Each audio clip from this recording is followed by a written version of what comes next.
Hey everyone, it's Brian, and welcome back to the More For Me and You podcast. Today's episode is a very special one, but before we get into that, make sure you go hit that subscribe button, and if you can, share this episode with a friend. But as for this episode, we welcome in recent Chapman University Film School graduate and Army veteran Al Chang, and we discuss his journey from not really knowing what he was going to do with his life to now being an Army veteran and a full-fledged filmmaker. I mean, he is living his dream. And kind of the reason I had to have him on the podcast to talk about his journey. I loved hearing about it last year when he was in the Mometu College Film Festival. And guess what? He's back again this year with his film Home that's playing for free on Mometu in the Mometu College Film Festival. That's right, we have our own film festival. And it has 83 short films from 38 different colleges and universities across 7 categories. And you will be blown away by all of the films, and especially Home by Al Chang. Later in the episode, though, we also talk about a film that Al picked that's playing for free on Mometu called The Odds. And I'd be lying if this film wasn't one of the most invigorating films I've watched all year. It's 2 hours long, and for the most part, is only two people in dialogue across a table. Sounds strange, doesn't sound very invigorating at all, but when you sit down and watch this, you'll thank me later. So, as for now, we appreciate you being here, and we will see you in the pod. Yeah, that's right. You're tuning in to the More For Me and You podcast. That's real interviews, real movie reviews, real people, real journeys. If you real, lock in. I've been working all night, early in the morning. If you hustle high, hustle, you can never waste a moment. That's more for me and you. That's more for me and you. That's more for me and you. That's more for me and you. Let's go. Al Chang, welcome to the podcast. Thank you. Thank you for having me. Absolutely, man. Yep. Thanks for coming up. Congratulations on your graduation. Thank you. From Chapman. That's incredible. Incredible that you were able to graduate from Chapman of all schools. I mean, it's a phenomenal film school. Yeah, great school. And we got a chance to meet last year at the Mometu College Film Festival, which you entered. What was the name of the film that you entered last year? Viral. Viral. That's right. Yeah. Really cool film, kind of like Thank a you. horror thriller Suspense film. kind, Yeah. yeah. Loved it. It did really, really well. Nice. Unfortunately, it did not make it to the final day. Yeah. No, it's all good. Yeah, but it was an incredible film, and Thank you. I'm really looking forward to see like how our judges, see Yeah. your film this year, Home. Yeah. Not to be confused with a documentary that also got accepted into this year's festival called Home. Okay. It's a pretty common name. Yeah. Yeah. But really excited to have you, man. I mean, Thank you. Can you tell me a little bit about your experience in the festival? I mean, you came back for a second year, so we must have done something right. No, I mean, film. I've been through the gamut now with film festivals, and I think there needs to be more eyes on college students. Mm-hmm.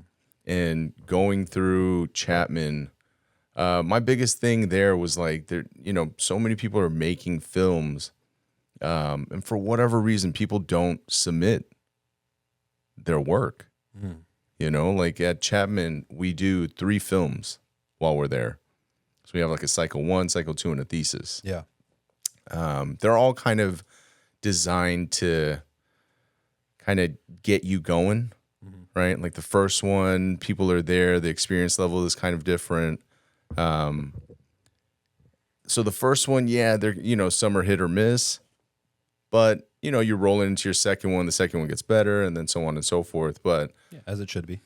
I've never seen more than like 2 or 3 people submit their stuff. And I don't know if it's because they're scared or, like it could be a range of things. I know a lot of people don't want to show their work sometimes, which is weird. Like, why are we? Or just fear of failure, or fear of not getting selected, or like, am I a good enough filmmaker, Right. or whatever it is. And, like for whatever reason, but I think this is an industry where you just have to take that plunge Yeah. in like every aspect of it. And you have to get feedback. You got to know what's working, what's not working. Why is what I made not connecting? Then you go back to drawing boards and, stuff like that. And I think having a college specific film festival, because there's categories in every film festival where they're like, student films or whatever. Yeah. But I think just having a college film festival is so important. And broken up into all the Categories. different genres and Right, categories, exactly. which is great. The only other thing that's like that is the student Oscars. Okay. Yeah. Where they do have absolutely. categories, and they're getting submissions from all over the world, and I think it's all over the world, but yeah. So things like that where it's not relegated to just like student film, so it can be a range of everything. Yeah. You want to see what other people are making, other students, different Especially voices. within your world, Right. In your world of what type of film you're kind of using, because typically most filmmakers are going to stay within one specific world. Right. Like very talented filmmakers could potentially jump genres and such. Right, but right, typically, right. if you're going to horror, you're a horror filmmaker, you're going to stay Exactly. within that lane because you're hopefully going to grow and develop as Because that's your voice. Exactly. That's what you want to do. and your mind is Right. so messed up that you have so many good horror films in your head. Absolutely. And to have categories, your festival, to have a platform for college students, to have different categories to submit to, they're not putting a horror up against a good drama. Yes. Like you might be the only person submitting a horror, Yeah. but there's like 10 really good dramas. Mm-hmm. So And there's usually a lot of dramas. exactly. That's the Every first year we've done go-to. it, there's always been more dramas Yeah. than any other category. I think last year we had 26 dramas. Yeah. Like that would be insane to have those compete against the horror thriller It's not sci-fi fair. category. It wouldn't be fair at all. Yeah. Or the comedies or even documentary. Like, Exactly. how can a documentary be judged against any other You type? can't. Like, you can't do that. Yeah. And so, yeah, I was actually on another podcast and I talked about this and just having the opportunities for not just student filmmakers to compete, but also compete against the like type of genre or Exactly. category that they're in Yeah. is so important. So I'm glad that you see that and see the value No, in that. I think is, I think that is the most important thing. Yeah. Because you want to know, it's not a competition, but at the same time, you want to know what other people that are like-minded, in that genre are making, Absolutely. to gauge yourself. Yeah. What, am I as good as this guy, or, do I stand out, or, you know what I mean? Like all of those things play. Yep. So, And the next step to that is also making sure that those films are being seen. yeah. Because you can get into a local festival or get into there's a really cool college festival in Georgia. I think it's called Backlight Film Okay. Festival. Amazing. And it's usually it's only for the colleges that are in Georgia Yeah. or within the surrounding area. But I think it's just Georgia. Yeah. So you're seeing SCAD is there, Georgia State, so those schools are in there. And it's just a small location. Right. But it's also not shown anywhere else but just there. And that's, So you're only getting maybe 100 to 300 people in a theater. You're not going to get enough eyeballs on your film. And Right. you get a Laurel, which is great. And you get some networking and you get some opportunity to walk the red carpet, which is so important just to get that comfortability. Yeah, yeah. So I'm glad that there are regionalized festivals like that. yeah. But you can't be seen by enough people. And then the bigger festivals Yeah. that, the hardest ones to get into, the Sundance, the South by Southwest, the Dances with Films, and Yeah. all the other ones that are here just in the States. Yeah. Not even including international stuff like Cannes and all that. Right. Right. I mean, those ones are hard enough, first of all, to get selected into, Yeah. then to be programmed, Yeah. and then potentially have to fill seats too. And they typically will Yeah. hold you accountable to help fill those seats. All of them. Yeah. You only have so many friends that haven't seen your film or That's the thing, that yeah. are willing to see your film 7 times to I know. support you. Be like, I'm coming for you again, Al. I know. I got your back, Yeah, man. yeah, I'll buy your ticket again. Come I've on. seen your 15-minute film I know, man. 27 times now, but I Yeah. got you, boy. Yeah. It's just it's very difficult to do that, right? So we took it a step further, being able to utilize our streaming platform. I mean, Yeah. last year alone, we had just over 50,000 people that saw the short films. Nice. I mean, it's in 1 month. Yeah, that's the main point of making any of this, know. Is to get it seen. It's just to get it seen. Yeah. And then from there, if you understand where it's going, who's watching it, you can start building, whether it's a fan base or, viewership or people who resonate with your voice, Yeah. things like that. And it really just comes down to, people watching. Yep. And unfortunately, especially at this stage. yeah, this stage. In the career, like later, maybe further on in the career, or if you're just one of that top 1% filmmaker Right. that is just so gifted early on in their career, Yeah. that they're able to get top billing at a at a Sundance or at a South by Southwest or whatever, right? So they're Right. going to get seen by a lot of people and get a lot of recognition, Yeah. press releases, media, all Yeah. that coverage, right? Typically, most are not going to get that. No, you are your own marketing. Yep. You are your own everything Yeah. at this level, right? And more so nowadays because, you know, the industry and the way social media is, everything is shifting, right? You have the opportunity to be that for yourself now. You don't need a PR person. You can go out and pull out ads on Instagram and on Facebook and get, you know, like I've tested all those waters. So I kind of know, you know, just kind of how to approach things now to get people to see or interested, right? Yeah. And for student filmmakers or just indie filmmakers alone, film festivals are still in that kind of the old school way of doing things to get people to see your movies. But there's also the whole new YouTube, Mometu, you know what I mean? Like all of these streaming services, there's like short film websites Yes. that just curate short films. Yep. You know, but getting eyes on it is always going to be the hard part, right? Yeah. And it's funny you mentioned that because we hold 4 educational panels Yeah. with the festival. First one being marketing. Yeah. And so we'll do a kickoff to the festival soon, and then which will be a part of this Saturday. So when this episode Nice. comes out, it's actually like the festival's already going to be like in On full its way. force. Yeah. But we're going to do a marketing panel, which I'll host. There's a lot of fun stuff with that. Yeah. You get it kind of a BTS right now about that. I've actually created a film using ChatGPT Oh, nice. to create a film, a premise, like a storyline, like even a storyboard Yeah. and everything.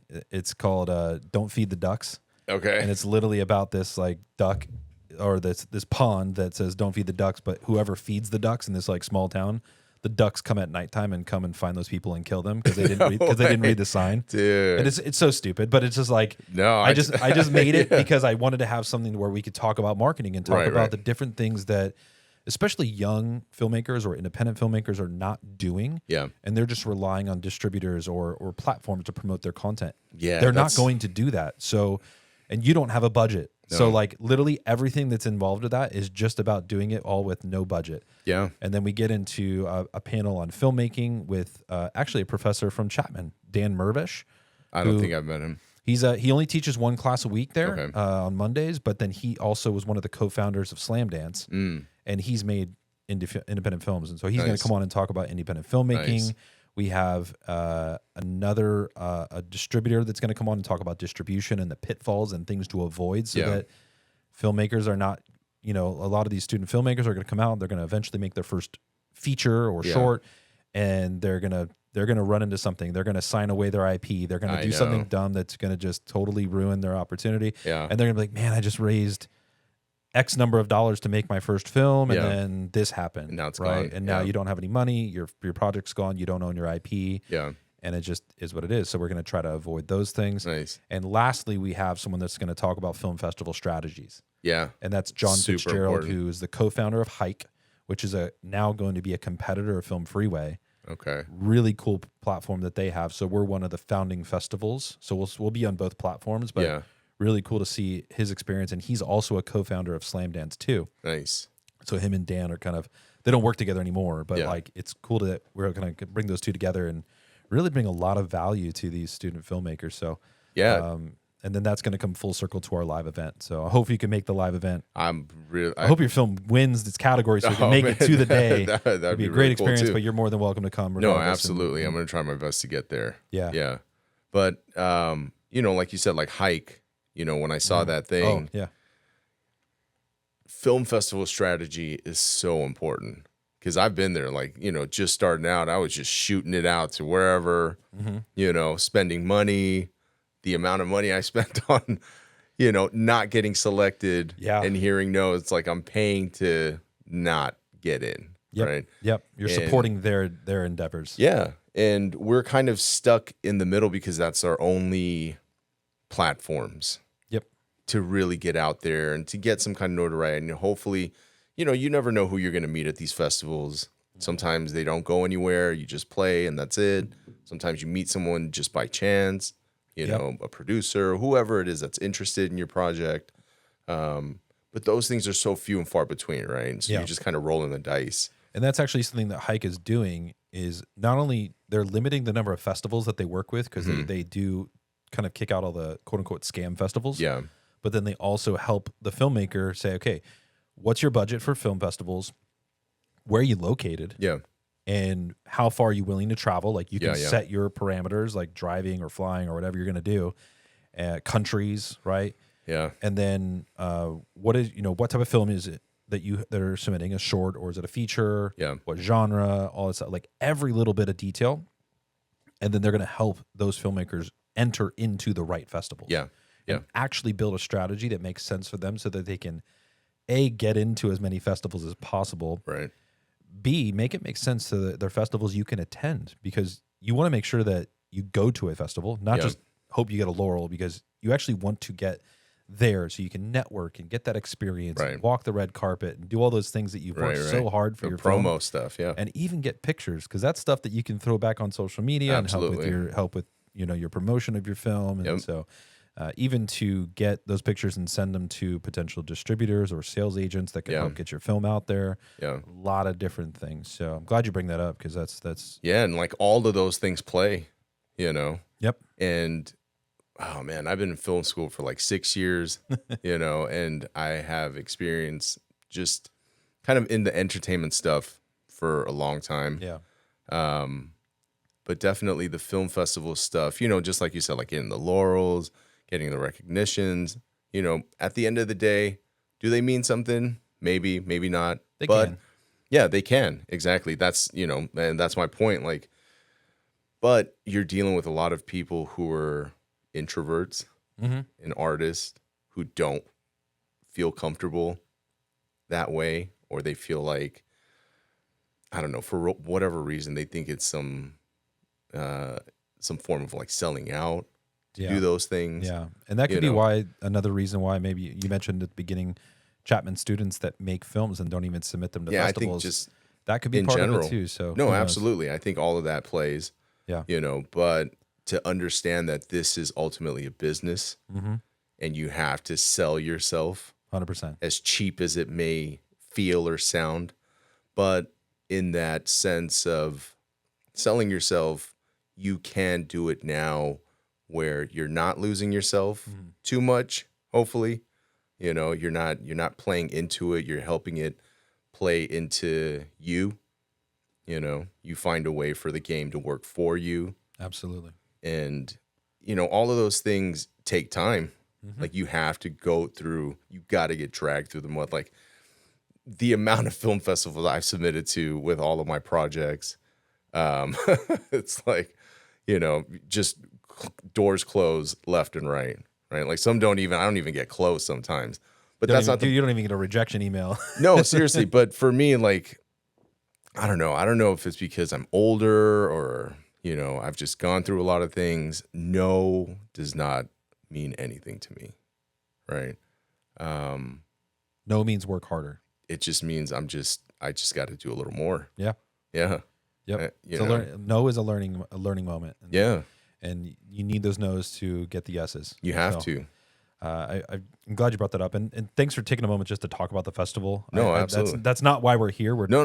We're here to get to know Al Chang as, No, as a but filmmaker. But I'm glad that Yeah. I'm glad that we got a moment to talk about that, Yeah. because there's a lot of students that need to know about this festival. Yeah. And the ones that are in it, I'm hoping that, like, I'm going to talk to everyone and be like, hey, you need to leave a review on the festival page.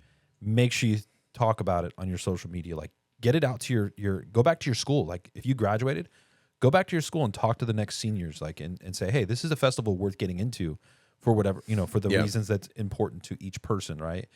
And make that a focus so that we can continue to grow this and impact as many, student filmmakers that, especially like you mentioned, some that spend thousands, if not, I've heard hundreds of thousands of dollars on their senior thesis project.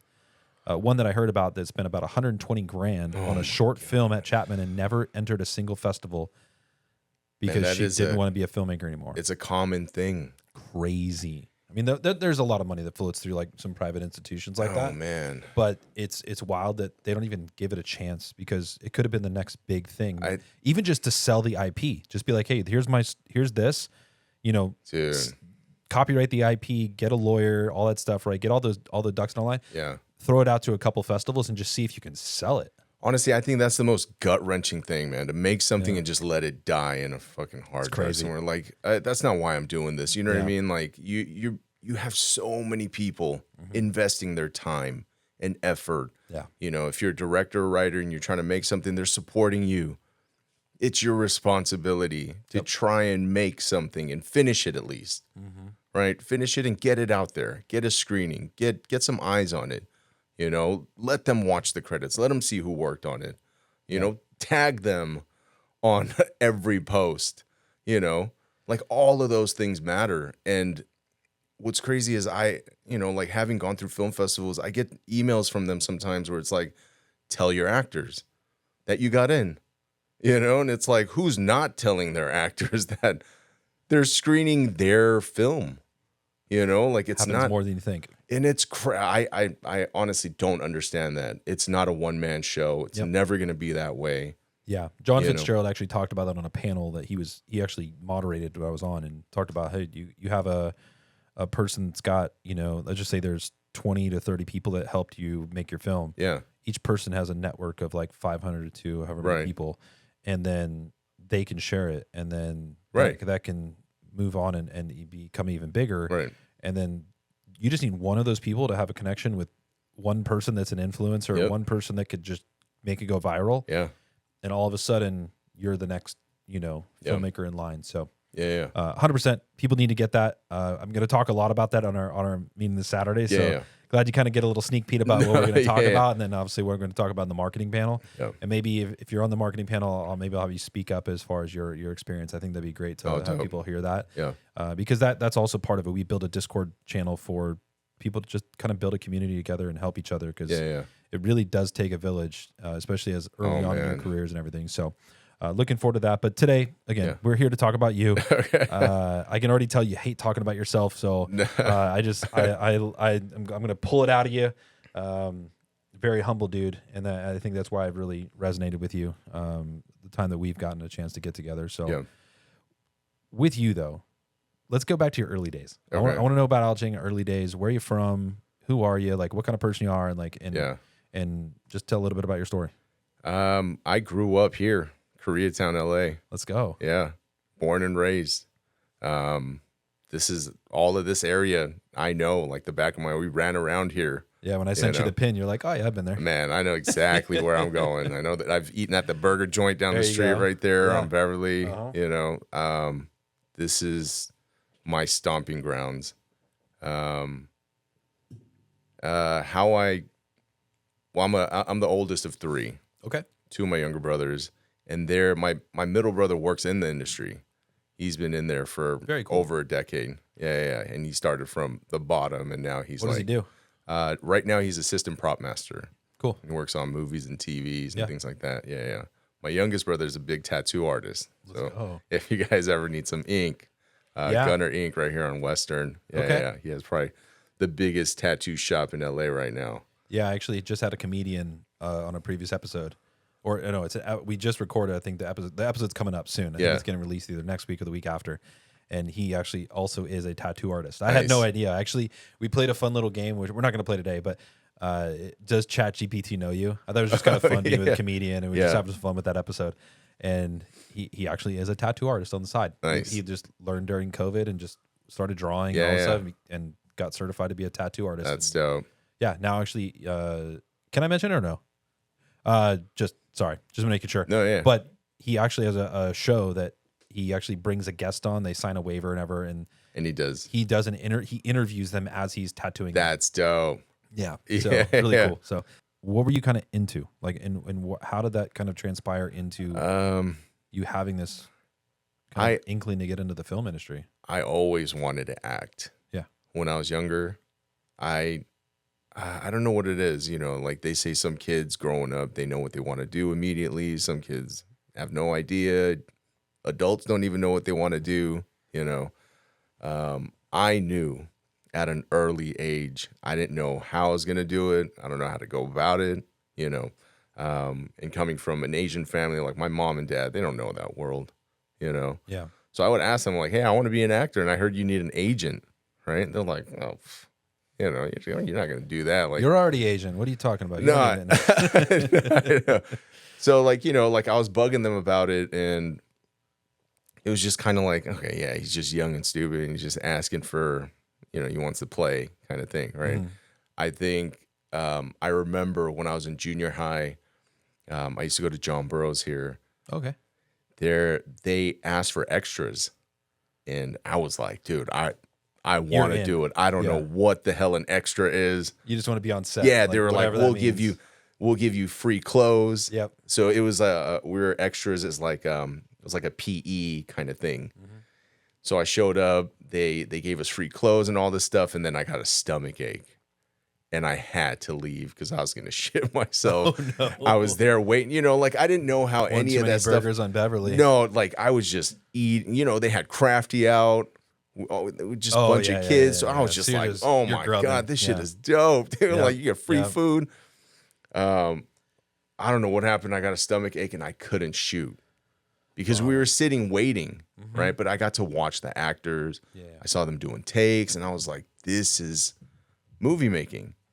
And it completely changed the way I watched movies. And back then, you know, like we're watching VHS. Yep. They didn't have behind the scenes, but they would rarely have director's cuts, right? Or at the end of a movie, they would sneak in like behind the scenes footage. And I would catch those and I was hooked, man. Like that's what I wanted to do. But because my parents were like, yeah, no, you're not doing that shit. Like, we're not even helping you. And I didn't know how to go about it. No social media, no internet. Yep. I got into music because music seemed a little bit more viable and, you know, something I could do. So I got into rap. Okay. I started rapping. Yeah. And two of my childhood friends, we started a rap group. And we started going around LA. Can you still rap? Yeah, I can still rap. Yeah? Yeah, but it hasn't been a while. That's a whole nother lifetime ago, man. Could you freestyle right now for us? No, I'm not a freestyler. No? Do you have anything written down you can do? I'll drop a beat for you. Maybe next time. It's been a while. That's a whole nother lifetime ago, man. But I was doing that for a good long time, and we made some strides. And that's when like Asian hip hop artists were kind of breaking into the industry. Yeah. They were getting songs on the radio. Yep. Fort Minor. Fort Minor. Fort Minor. Yeah. Yep. Yeah. Far East Movement. I don't know if you. Far East Movement. Yep. Yeah. 100%. So I grew up with those guys. Yep. Dumbfounded, all of them. Like we all came from the same neck of the woods. Yeah. You know, what changed for me was I had my son and the recession hit 2008. Yep. I remember that time.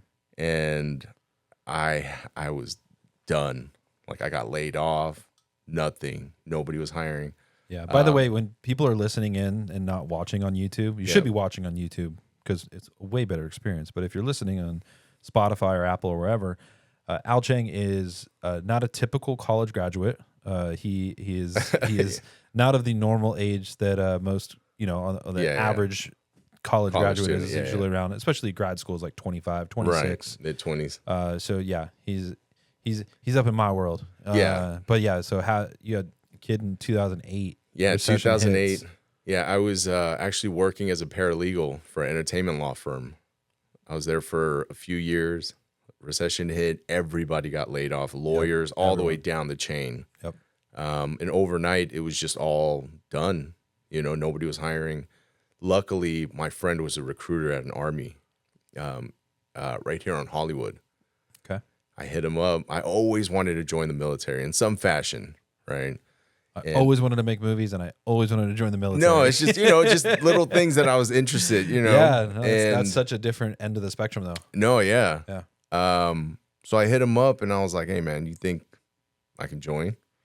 It was like, yeah, just come in and, But during that time, I smoked a lot of weed, like a lot of weed. So every week I would go in to do a piss test. And fail. And fail. Yeah.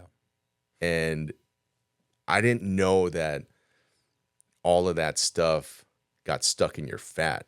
So I quit when I had my kid. It can stick with you for weeks, if not months. So I sometimes. was working out and it was breaking down into my urine.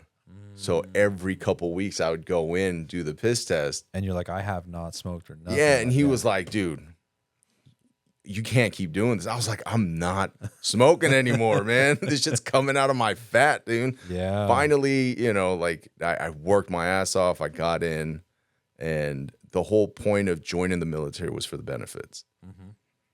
So that I can go back to school. Yeah. Become a filmmaker. No, that wasn't. Really? Yeah. Not even at that point. Okay. No, military thing was like, okay, the option to stay in the military, because I joined at like 28. Yeah. Right. So I was running around with like 19, 18-year-olds.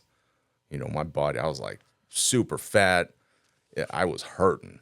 Right. Yeah. I mean, what they don't understand is like when you get into basic, you have no access to weed anyway. So like, they should have just like, hey, all right, you want to come in? No, Sign seriously. up. Yeah. Yeah.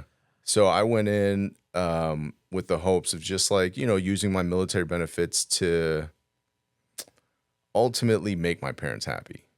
That's cool. To go back to school and get some kind of secure job. Long story short, I got out the military. I started going to school and I tried IT. And I also was looking into X-ray tech. Okay. Yeah. And I tried all of those things for a few semesters, and dude, X-ray techs and they make money, man. Yeah, people that take blood, just like I can't remember what those are called, but like people just like What is it? Phlebotomist. There you go. Look at you with the big words, Craig. Phlebotomists. I have a buddy of mine that does. He actually helps with putting in stents. Oh yeah. And with people that have heart attacks and such, and like, man, dude, people make really good money doing that stuff. Absolutely, those are secure jobs. Yeah. And I tried those things for a few semesters and I was like, dude, this is not you. I can't do this shit. Yeah. I would not be happy. Yep. I was already like in my 30s. My next 20 years not the same as an 18-year-old, right? Yep. I have kids. So it was just pretty much just, if I'm going to do something, I'm going to fail at it. I'm going to do something I want to do. And I want to fail on my own terms. And I wouldn't be able to look my kids in the eyes and be like, hey, go and do what you want. Go pursue your dreams, even though Daddy didn't. Exactly. Yeah. Whatever it is that's going to make you happy, how would I be able to tell them to do it if I'm just dying at a 9 to 5, right?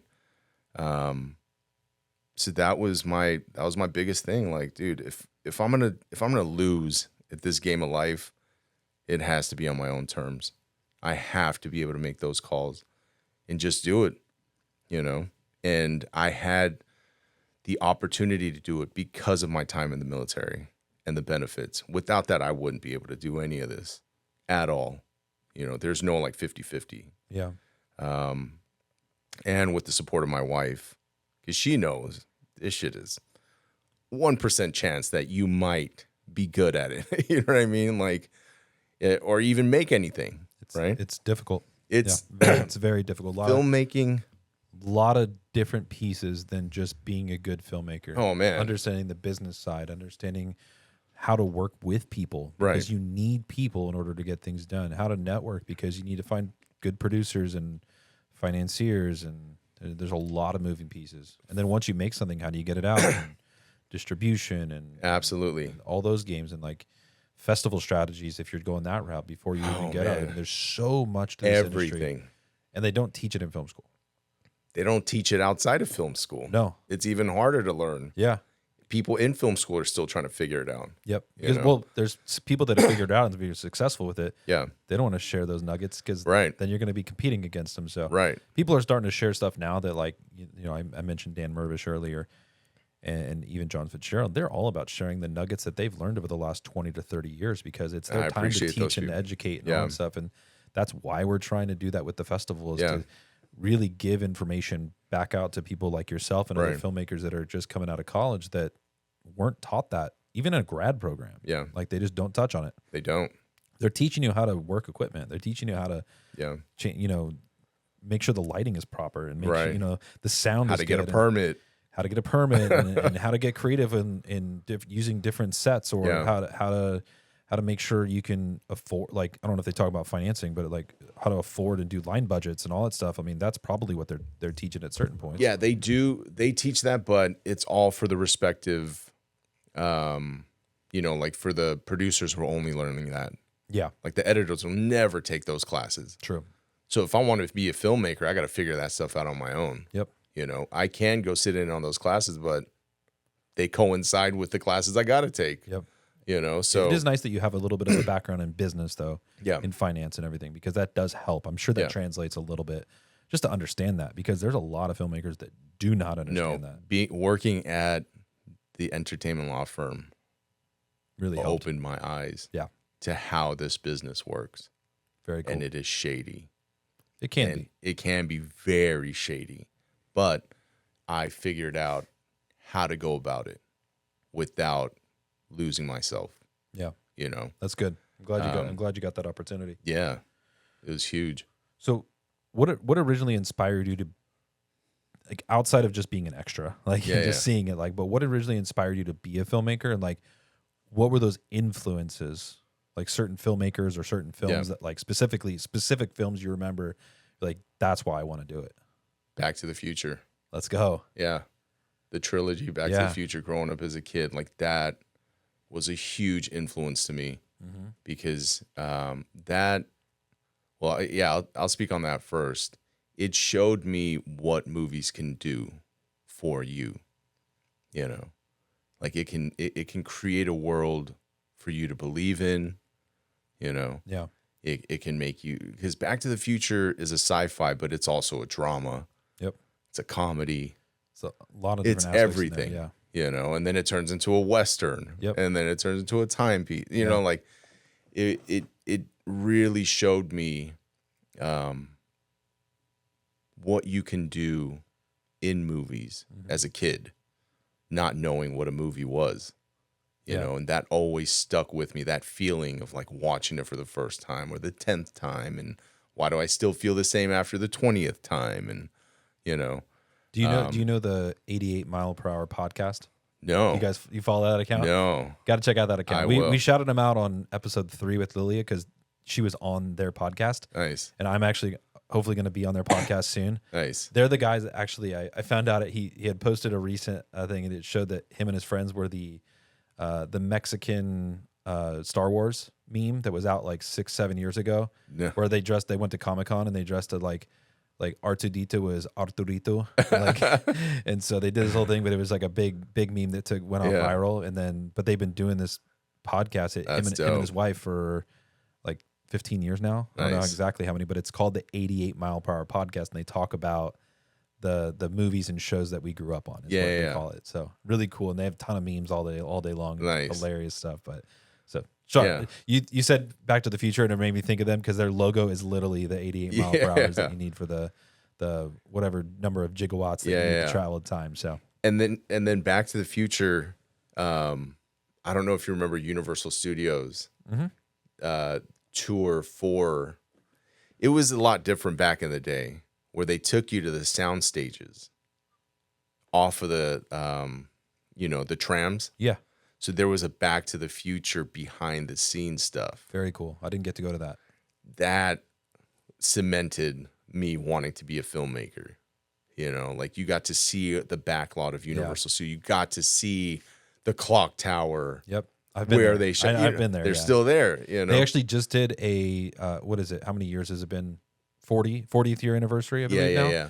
They just did a celebration, 40-year anniversary at the Right. clock tower, like in that That's dope. little studio lot there that Yeah. they made for, and they had some people dressed up as Marty, had Doc. Nice. They were doing the lines, they were doing all the different sequences. They actually did the clock tower thing where they That's dope. yeah, so they had like a bunch of different themed stuff. So it was all over Yeah. social media, and so the guys at 88 Mile went there. Oh, they're nice. Josh Levesque went there. Like I saw some people that I interact with on social Yeah. media that were there. So it was really cool to see that Yeah. celebration. But it was right there. And Nice. I was an extra when I was a kid, Uh-huh. wearing like neon colors and all this stuff for some commercial. Like Yeah. we had to just be skating, down And the you were street, there. but it was on the street That's where the so clock tower dope, was, and I was dude. just like, I remember being mesmerized. I was like, "That's from Back to the Future." No Yeah, man, way. like that. it's that cool. being there on that tour connected me Yeah, with the movie even more so. Because Yeah. now it's like, oh my God.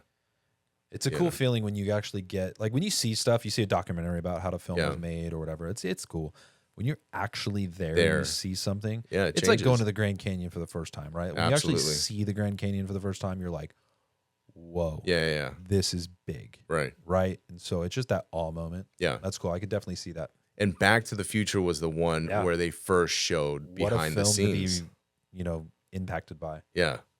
Like they showed how they shot the hoverboards and things like that. Mm-hmm. I wanted a hoverboard growing. I'm Yep. still waiting for them to make a hoverboard. Like, I know what's up. It's what's up with the 2025. hoverboard, I haven't man? gotten one yet. We're supposed to have flying cars by now. Now we just have cars that just crash by themselves. But that and my dad would sneak out of work and take me out of school to go watch movies. That was huge. Like watching Terminator 2, when I was like 9 or 10, watching Die Hard, stuff like that. Yeah. And my dad is the one who got me into movies, man. Like He's like, why do you want to be in films? It's no, like, seriously, oh, it's my fault. It really is.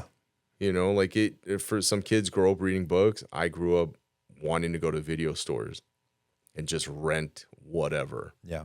Right. Like I miss Blockbuster and, just walking in, spending hours like people do at a library. Yeah. Just trying to find the right Pick movie out you wanna- something. Yeah. Or a few movies that you wanted to watch. And it's a discovery. Right. But That's kind of the vibe we have with Mometu. yeah.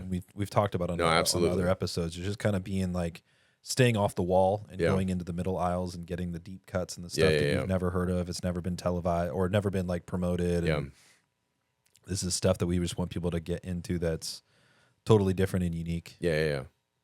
So that's pretty much where it sparked from. That's awesome. Yeah. So cool. So you went to Chapman. Great experience. Mixed bag. Mixed bag. Yeah. I love to hear this. You graduated now, so now you're able to talk about it No, more if you want to. I go on Reddit. There's a lot of like threads that come up that say like, should I go to film school? Yeah. All this stuff, right? And there's a lot of people that are for it, a lot of people that are against it. Yeah. Depends on what school you go to, what do you want to get into, what's your focus? Should I move to LA? Should I move to New York? Should I do all these different things, right? There's a lot of different things. So if someone's listening here that's thinking about going to film school, like what was the most impactful thing about Chapman and not just Chapman specifically, but would you recommend going to film school? Like, and why or why not? That I'm 50-50 also. Having done things outside of school versus doing things in school, and I was doing them simultaneously. First and foremost, with anything in life, you're going to get what you put in, right? 100%. Like it doesn't matter whatever it is you're doing, it doesn't matter the venue, it could be in a closet somewhere. You're going to get whatever you put in, right? Film school, like I said, the only reason why I had the opportunity to even go to film school is because it was Because of the paid Army. for. Yeah. Yeah. I do not have That's your GI, so the money to dish out it's expensive.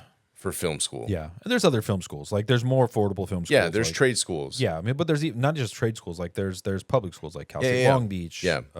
There's like UT in Yeah. Austin. Cal State So, like, Fullerton Cal had State Fullerton has yeah. a program that's pretty good. Actually, that's growing now. It's getting better. Yeah.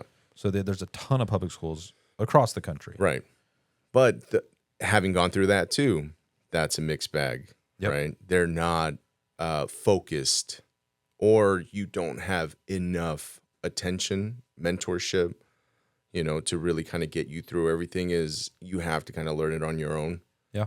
Which everyone should be learning on their own, right? Like majority of the things I know, if not close to 80% of it, I learned on YouTube.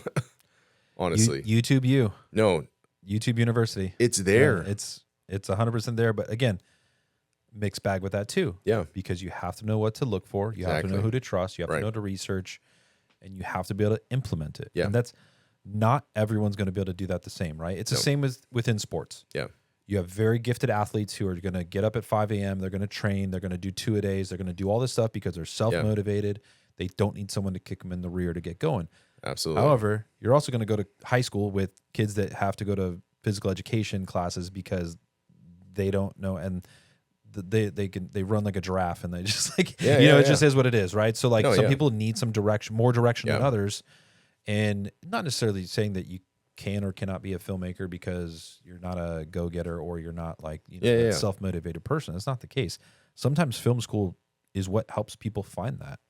And if you get around the right people and put enough effort in, so there's definitely benefits, I think, to both sides. No, there is. There's that, and that's why I say it's a mixed bag, because the amount of money you're paying to go to film school, you could essentially learn on your own. It's true.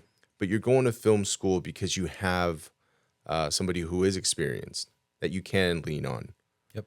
So like, if you're learning everything about DaVinci or Premiere, okay, now I know how to use it, but how do I direct this knowledge? Yes. Right? Like, how do I use this properly?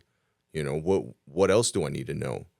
And that's the thing about film school, where you have professors, hopefully, that do care about where you start and teach you the basics. That whole thing about like learning the rules so you could break it, that's 1,000% true, man. Like, you got to know the rules. You have to know the basics of this, have to know how to get started, and then you take it and you do whatever you want with it.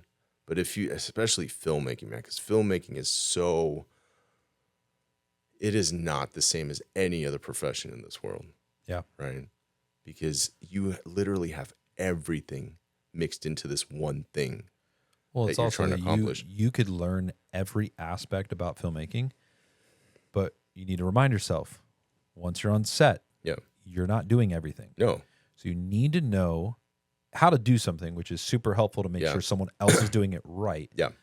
But you also need to know how to trust the right people and hire the right people to be on your team too. So there is a facet of going to film school that is really important. Yeah. Is the networking side. Yeah.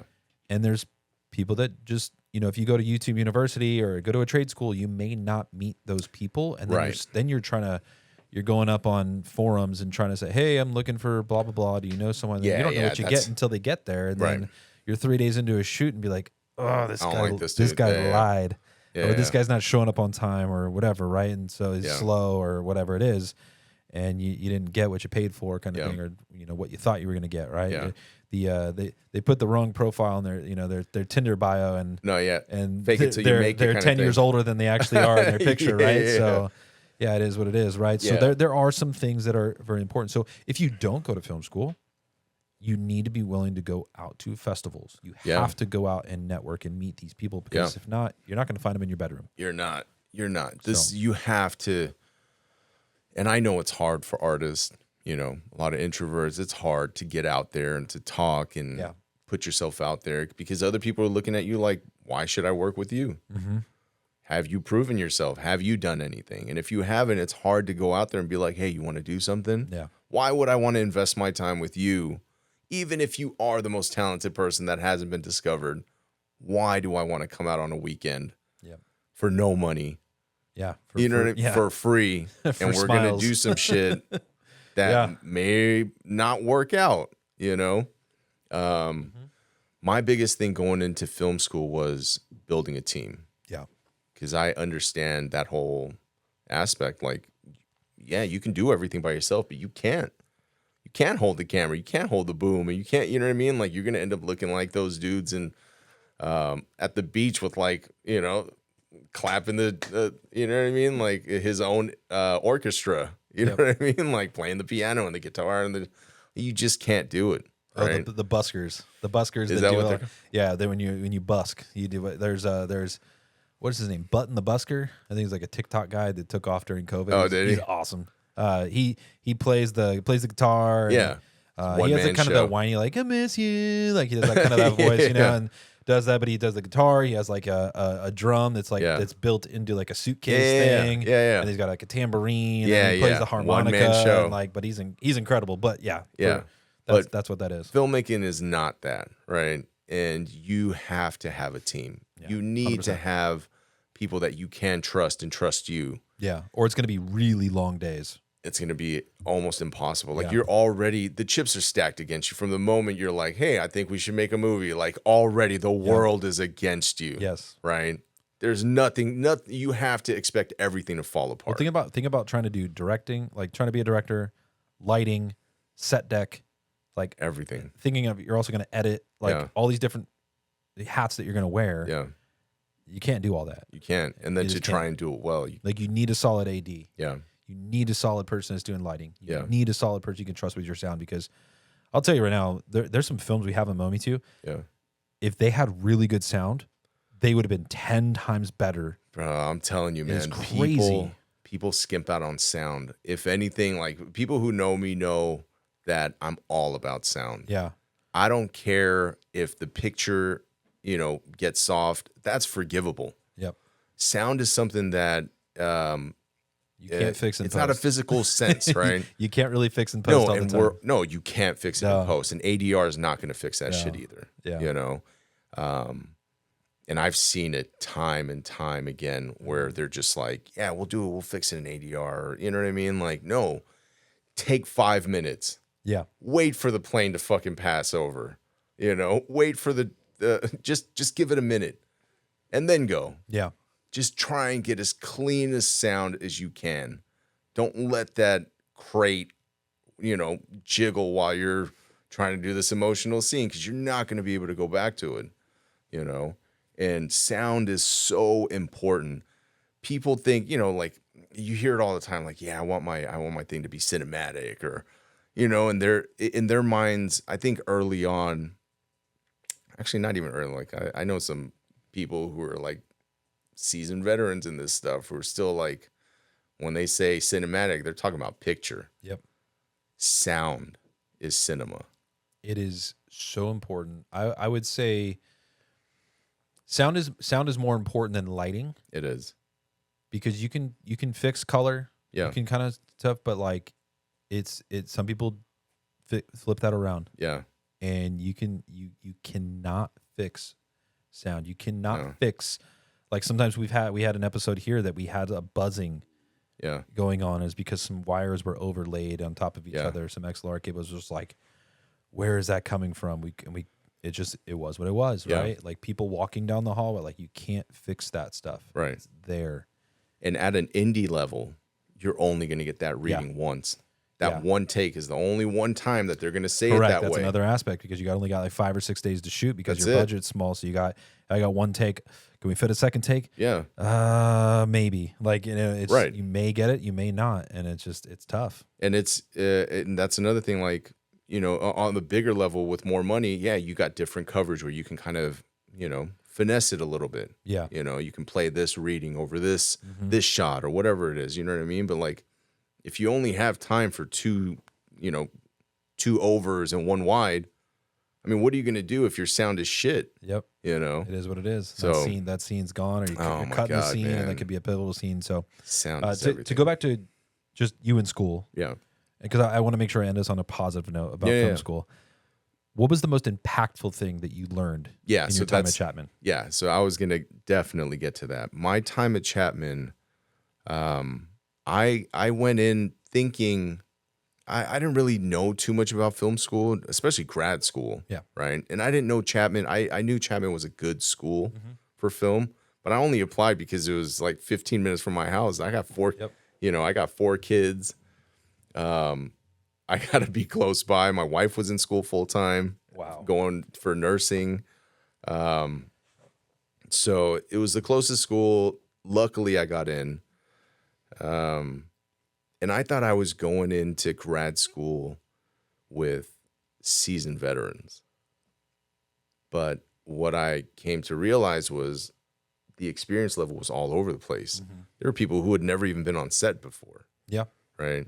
That's wild. First of all, It's crazy. that is wild, especially if you go to grad school and you've Yeah. never been on set.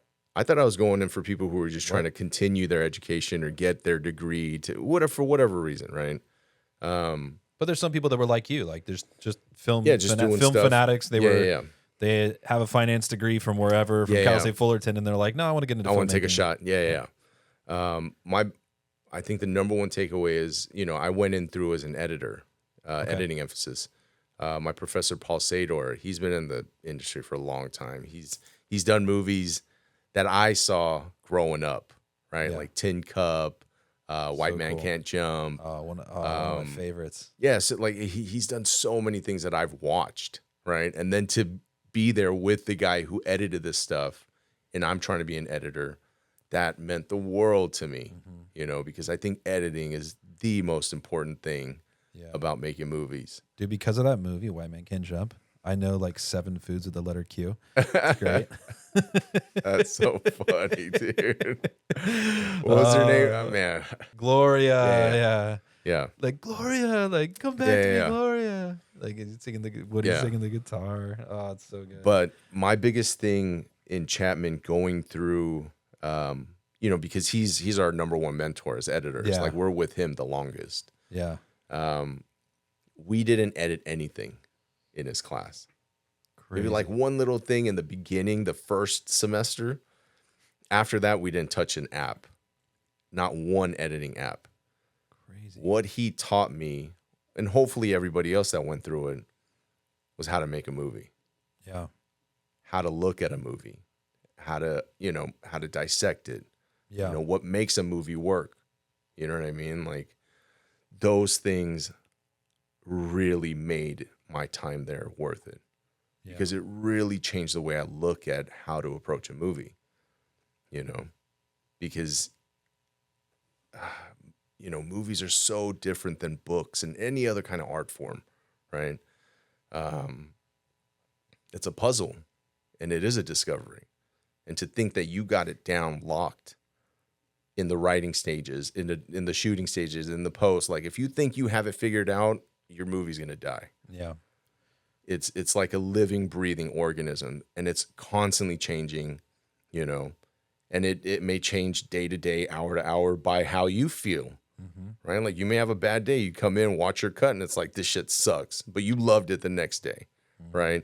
So all of those things, like how to look at a movie objectively, really, man. What was his last name? Paul Sador. Paul Sador. Yeah. Professor Paul Sador. Yes. Shout out to you, man. Yeah. Great job. Man, Most impactful piece of Chapman right there for number one. That's awesome. Man. Really quickly, how would you describe your style as a filmmaker? We'll keep it super quick because I want to make sure we move on. I don't have a style. No? With every project that we do, we try to do a different genre. That's cool. Because I think that's the only way we can figure out what you're good at. Not necessarily what I'm good at, but just filmmaking in general. Okay. Because each genre is going to offer different opportunities and different difficulties. You can't shoot a drama the same way you shoot a thriller. Yeah. Right. And then same thing, comedy, things like that. So each one teaches me new tricks of the trade, I guess. So it's just, we're doing these things to build more tools for us and then just put those things into the next one and so on and so forth. Yeah. Very cool. Post-graduation. Yeah. What's next? Feature. That is the main goal. Are you already working on it? Do you already have a script?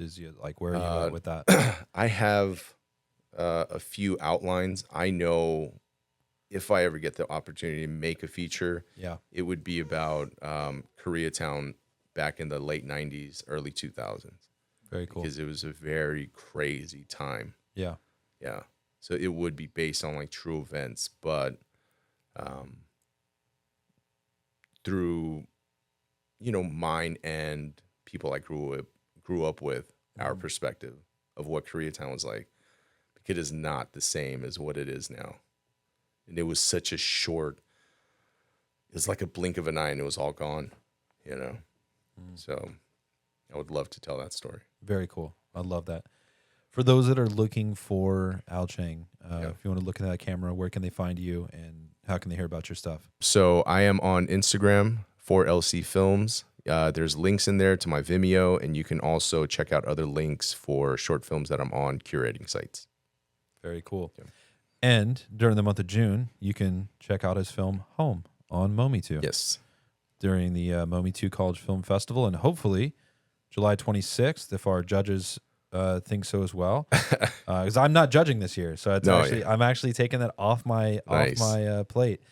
We're gonna have a bunch of judges for each category. Some judges will carry over to multiple categories, but we're gonna have a completely like diverse and unbiased judging panel That's dope. to get these the winners of each category. So hopefully they see your film in the way that I see it. It's incredibly made, well done film, and viral was awesome as well. I was bummed that it didn't win. I think it was in like the top 3 in its category. And that's dope. It was super close. I'll take it.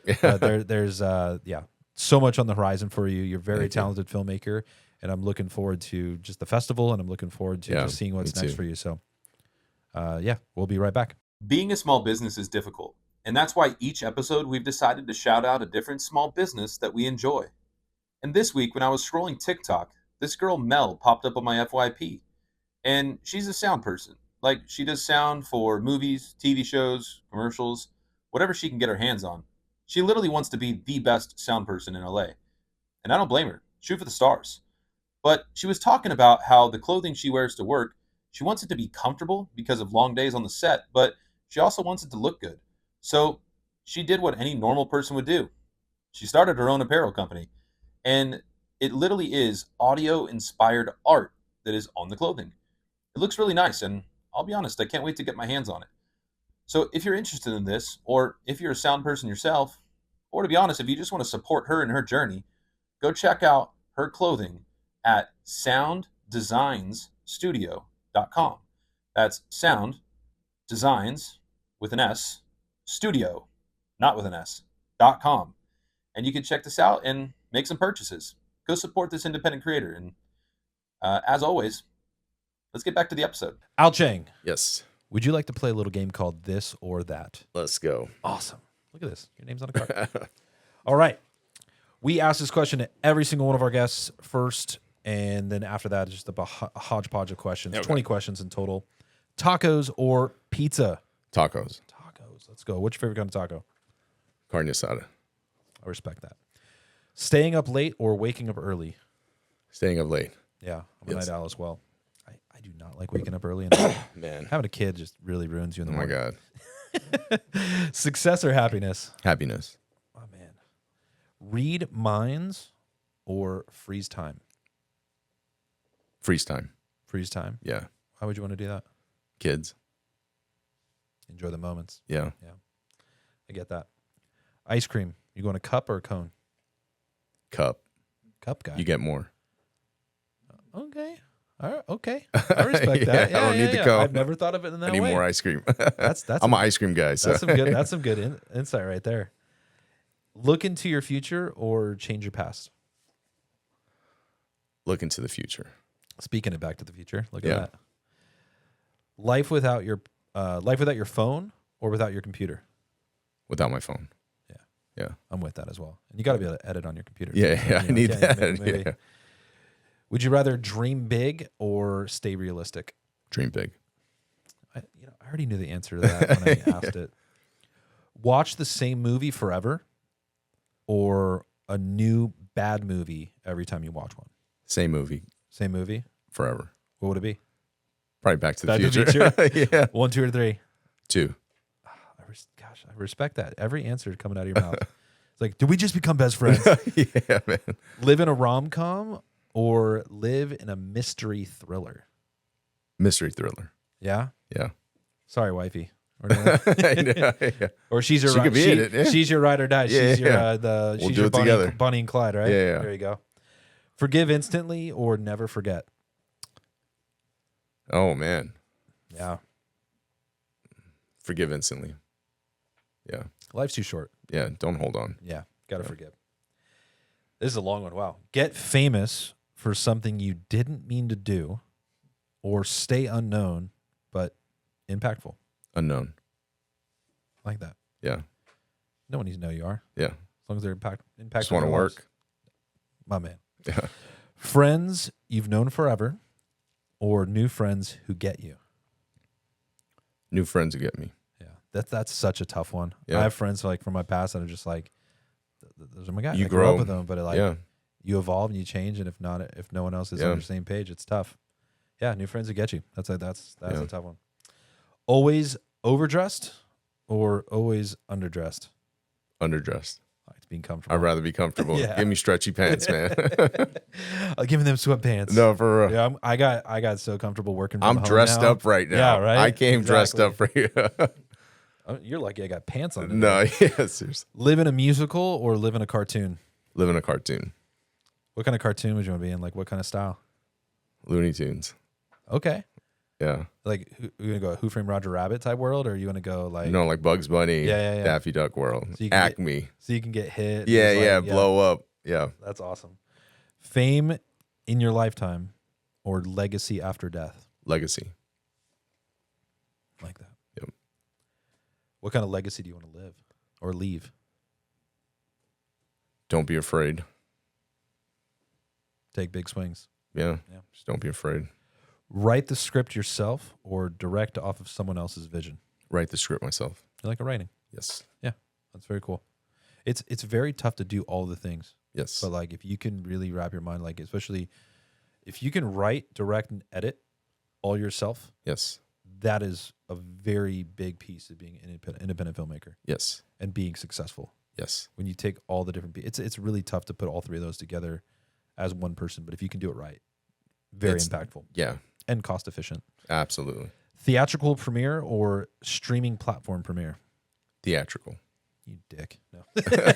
No, just to get out there, get out, No, I would do it too. Yeah, 100%. It's a communal I experience. really want to make sure people go to the theater. Yes. I love Mometu. I love our streaming platform. But the theater cannot die. You can't. It needs to stay there, and we need to have some really cool premieres. It and has stuff. to. Yeah. Yeah. Box office needs to be there. Keep watching movies. Go to the theater. Cast big actors or discover unknown talent? Discover unknown talent.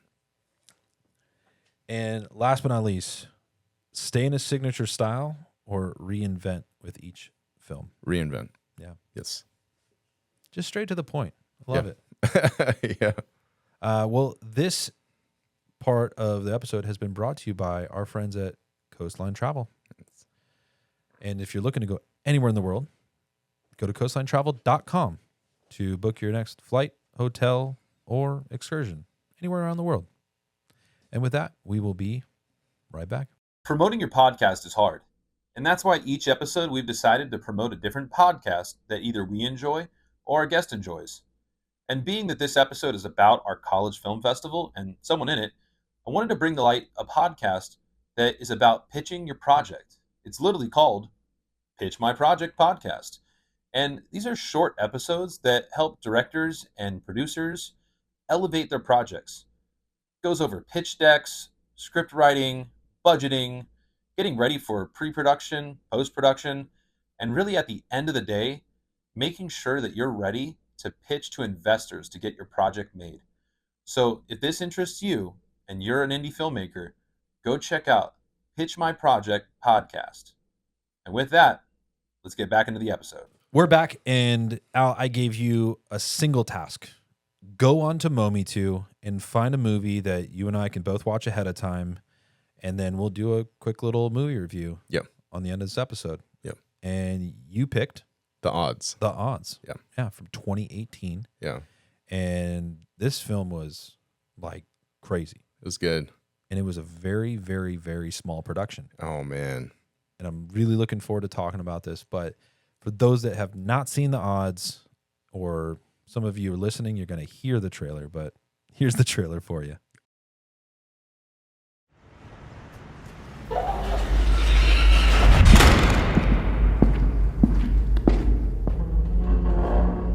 You ready to play?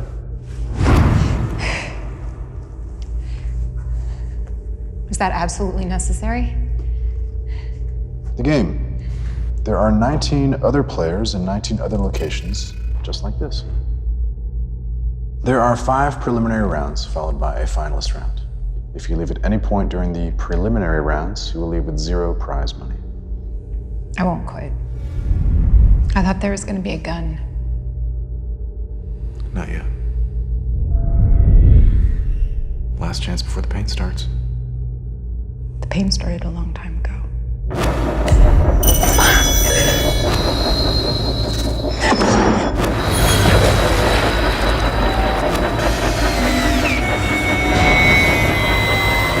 Let's play! Do you know what your mistake was?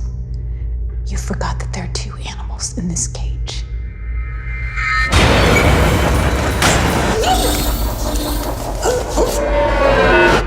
I said I won't quit.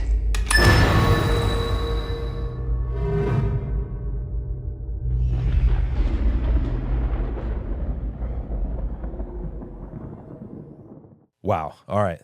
Yeah, that is just it So gets good. me going. I mean, Yeah. obviously it's got vibes of many movies that I've Yeah. seen, and I just want to get your first take on it. Like, actually, before we get into that, why'd you pick it?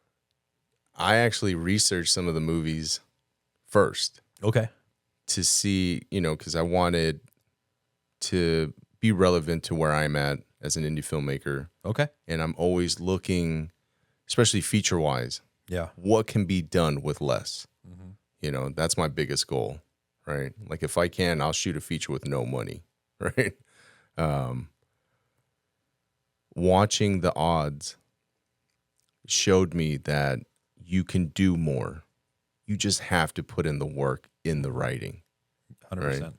Like that's where you make your movie. Yeah. And I'm sure a whole bunch of other stuff, like we all know there's so much goes into it after the fact, but it starts with the script Yep. and it has to work to a certain extent, right? And the odds was such a good example. One location, two people, and to be able to hold my attention for 2 hours. It was an hour, was an and hour 50. 47 minutes. Oh, okay. I thought it was an hour 50. Hour 47. I mean, Yeah, close with enough. credits or something. Yeah. Yeah. But to do that, one room, two people, Yeah. that is a monumental task. Yep. I mean, you have a full cast of 4. Yeah, the two guards. The 2 guards yeah, that that you- come and go. that you barely see. Yeah, but it's, really 2 people. I mean, Yeah. it was giving off like Saw vibes. It was giving Oh, off man. Nefarious. If you haven't seen that film, Yeah. we have that on Mometu Yeah. as well. It was giving off those vibes. We have another movie called The Box Yeah. that was just a cast of like 5 people again. It Yeah. was, I mean, those very, very unique vibes of like small cast, Yeah. one single room kind of thing, right? Yeah. But man, well done. It was so Well well written. done. Yeah. And those 2 acted their butts off. Man, I mean, the casting alone is just incredible. you win in casting. Yeah. Your movie is made. Yeah. That mountain to climb is, you're almost there. You get the right people to become the vessels, right? They definitely delivered. Watching 2 people, essentially 2 talking heads for 2 hours is not an easy feat to pull off. No. When I saw it was an hour and 47 minutes. Yeah. And after like you're about 20 minutes in, you're like, okay, this is what the movie's going to be. Yeah. Like there's nothing changing at this point. Right. I was a little skeptical. Yeah. Yeah. Like that was my first take. Yeah. I was just, all right. Where's this it is going? Whatever. I have to watch this whole thing because Al picked it. So like we're going to talk about it. But I was Yeah, just like, I watched the first 45 minutes of it while I Yeah. was at the gym. Yeah. Like I was just on the treadmill. I was like, all right, I need to watch this. And so I got through first 45. I didn't put my phone down. Yeah. Like I watched the rest of it while I was like, I mean, kind of more listened to it. I was Yeah. driving home because obviously it's 2 talking people, right? And I don't necessarily want to see all the things that took place. Yeah. Yeah. But then I got home and I was just like glued.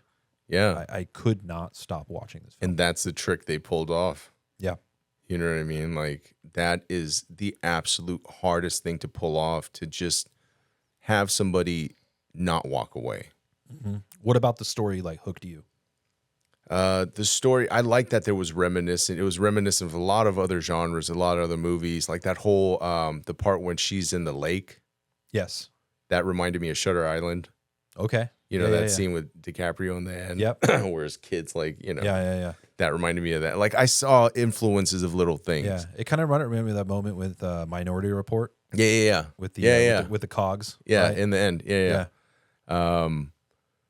But it more for me, you know, like it's hard for me to be a viewer now because I know how the sausage is made, right? So I'm constantly, I have to watch things like 2 or 3 times just so that I can wash that other stuff away. Yeah. The critical me, the analyzing, and just let it wash over me. This movie, first watch, I let it play Yeah. as an It audience. sizzled for you. Yeah. And it didn't make me want to not watch. Mm-hmm. I think that's the most important thing, as that's the trick as a filmmaker. Even if you don't know what's going on, even if you have absolutely no idea where you're going, as long as you feel like you're still going to stay, you've pulled off something. Yeah. Yeah. Yeah. The director, Bob Giordano. So Yeah. shout out to Bob. Yeah. Incredibly well done. So good. And the 2 main actors, so just to get their names out there, Abby Butler Yeah. and James J. Fuertes. Yeah. Phenomenal. Yeah. I mean, just every single thing about their interaction was so believable. Yeah. I think sometimes you get to that point, like when we talked about with indie filmmaking, you're going to have one scene or something happens where it's just a little dragged out. Yeah. And, you only had so many takes for this. I think obviously the choice to do it in one place Yeah. really helped them because they could probably they could afford doing multiple takes of certain things Right. if they needed to.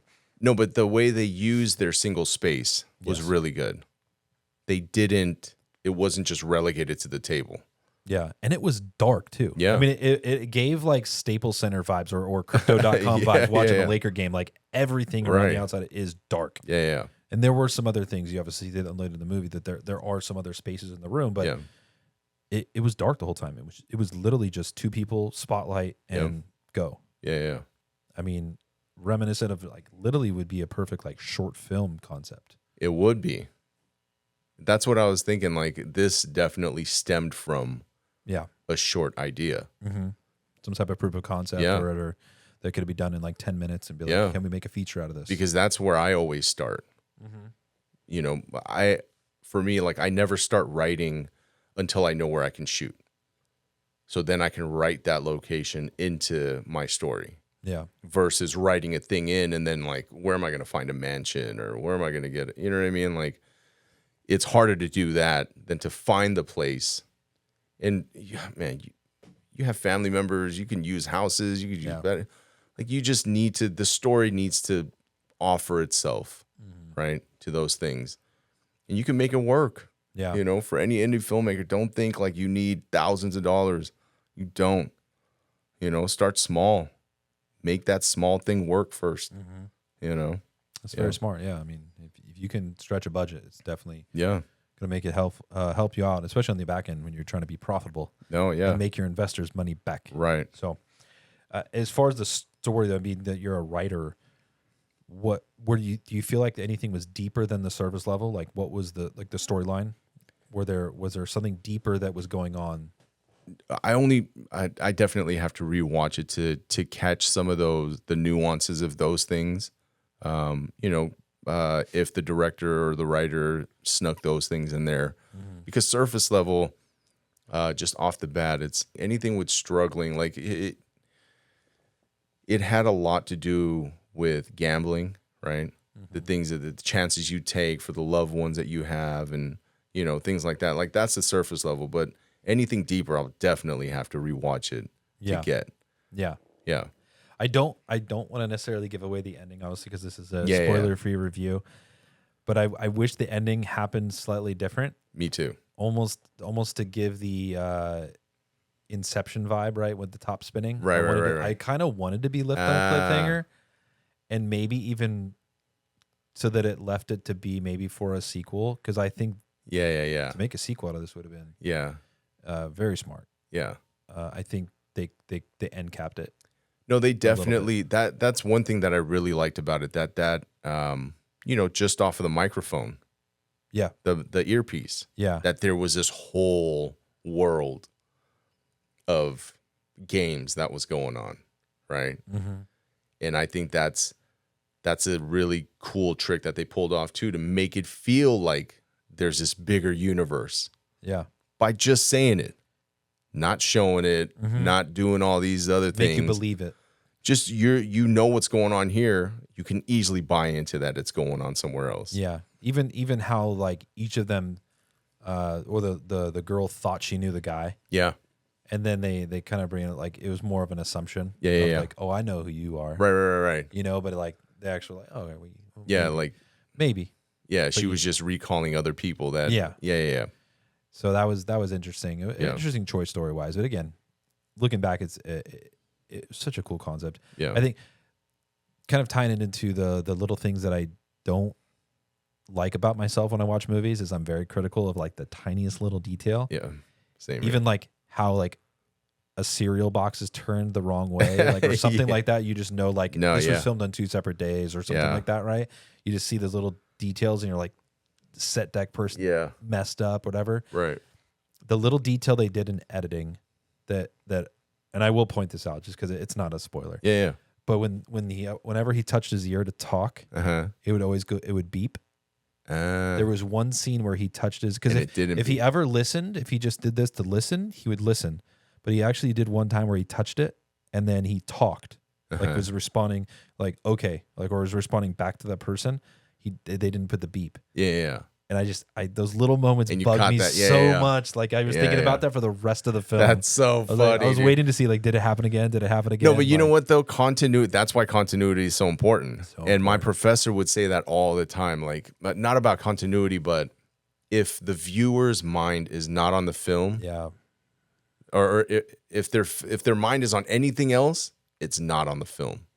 So exactly what you were saying, like that beep threw you off. Now the rest of the movie, you're not picking up the things that they're setting up for you. Yeah, you're like, God damn, the fucking sound guy didn't put in the beep. You're like, yeah, no, 100%, dude. Those things just bug me. Like, yeah, I go back to this example sometimes with my wife. Is we went and saw it was a Jason Aldean concert at the Hollywood Bowl. This was years ago, but he had a song with Kelly Clarkson. Yeah, and there was this like hologram thing that like this thing that came up on 2 sides of the stage. Yeah. And all of a sudden it like has Kelly Clarkson walk up into the hologram and she's like singing, but there was like a platform that it built up to. Yeah. And Jason Aldean had already gone up to those corners in the platform and everything. So like you see Kelly Clarkson come up and start singing her part and my wife and her friends are losing it. They're like, oh my gosh, Kelly Clarkson. Blah, blah. And I'm just like, that's not her. They're like, what do you mean? That's a hologram. They're like, no, it's not. Like, let's just listen to the song. Like, I'm just like, I'm so sorry for saying that because now she was so mad at me because she's like in the car. She's like, no, I can't believe you told me that was not real. Dude, I'm my like, wife, everyone thought it was real. God. Like, there's no way Kelly Clarkson's going to be able to go to like every show across the country. And then sure enough, it shows it on Instagram on like multiple shows that Kelly Clarkson showed up. And like, that's not her. That's so funny, dude. She ain't traveling for one song. Yeah. So it gets me. But those little details, like that's the downfall of growing up in the film industry because you know the tricks. Yeah, it's like knowing the tricks of a magician, right? It's absolutely. Like, it's unfortunate. You can't see it the same way ever again. Which actually I really do appreciate. There's this one dude on social media, TikTok, Instagram. He explains all the tricks. Yeah. There's a lot of those guys. I love those. Something like Sean, like show me this, show me the magic. Yeah. I know what you're talking about. He's like, I got you. He'll do it at a Target or some shit. Yeah, he does it, and then he shows you how he does it. Like, it's so cool. But yeah, this film, outside of that little detail, little tiny detail that just, again, for me, I caught it. I don't think most people are going to catch it. Yeah, it'll go over. It was really, really well done. It was well done. Like, I would recommend this to someone else to watch. Did it leave like a lasting impression on you as a filmmaker? And yeah, it actually did. What did it leave on you? Like, that I could do it in a room. Yeah, you can make a single. I can make a single room film work. You know, it's very difficult to do, but you can. You can do it like that. I think that's why I love watching feature films and short films like these. There's so much more creativity that comes from lack of, one of my favorite indie films is this sci-fi called Coherence. Mm-hmm. It's a sci-fi movie. I don't know if you've checked it out. No. You definitely need to see it. It takes place in a house. Okay. And that's it.